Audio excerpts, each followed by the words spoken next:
Le FC Lorient sait déjà qu'il évoluera en Ligue 2 la saison prochaine. Après 14 ans passés en Ligue 1, il reçoit le FC Nantes, qui est actuellement 4e au pied du podium.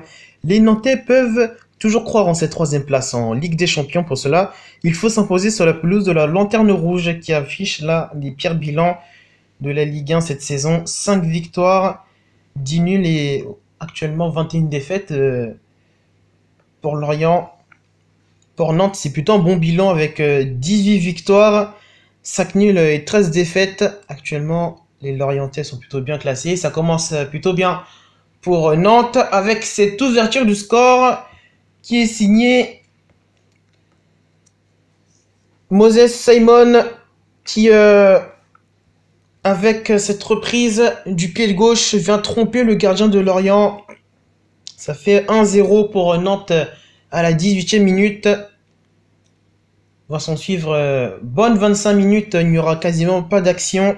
C'est la mi-temps ici au stade du Moustoir.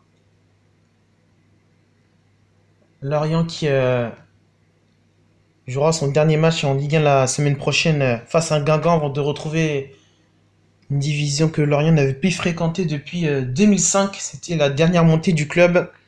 Bref, 1-0 à la mi-temps. Nantes ne fait pas de changement.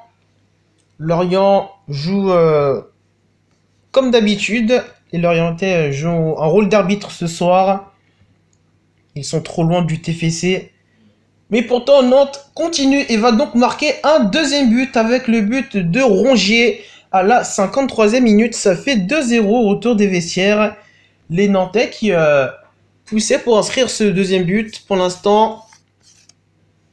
Et on croit que les Nantais ont le match maîtrisé, sauf qu'à partir de la 69e, tout va s'emballer avec la réduction de l'écart de Jimmy Cabot.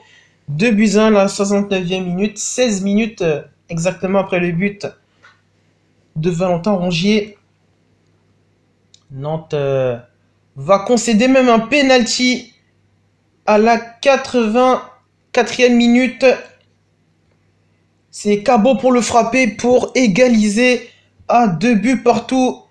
Les Nantais qui tenaient cet avantage et qui se finalement rejoint au score. Nantes décide d'accélérer et va se retrouver en supériorité numérique puisque le gardien de Lorient est exclu pour 7 mois en dehors de la surface. C'est un superbe coup franc que frappe très bien Rongier. Il contourne le mur sur sa droite. Le gardien remplaçant de Lorient n'y voit rien du tout. 3-2 grâce à ce doublé de Rongier. À la 89e minute, 3-2 pour Nantes.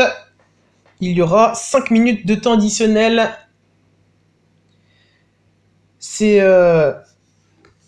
Nantes qui part à l'abordage avec ce contre le ballon qui est légèrement ralenti, mais Palois qui parvient à contourner le gardien et venir à marquer dans le but quasi vide. 4-2. Là, on se dit alors que Nantes est complètement détaché à cette 80e minute du match.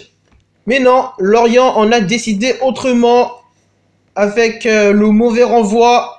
Alban Lafont qui voit cette frappe une première fois arrêtée. Et puis Cabot qui assiste encore une nouvelle fois pour un doublé. Plutôt ce n'est pas Cabot, mais c'est Sylvain Marveau qui avec ce but permet à Lorient de revenir à 4-3, mais c'est évidemment trop tard en fin de match. Nantes s'impose 4-3 et est désormais 3e, puisque dans le même temps, l'US Orléans s'est incliné face à Lens.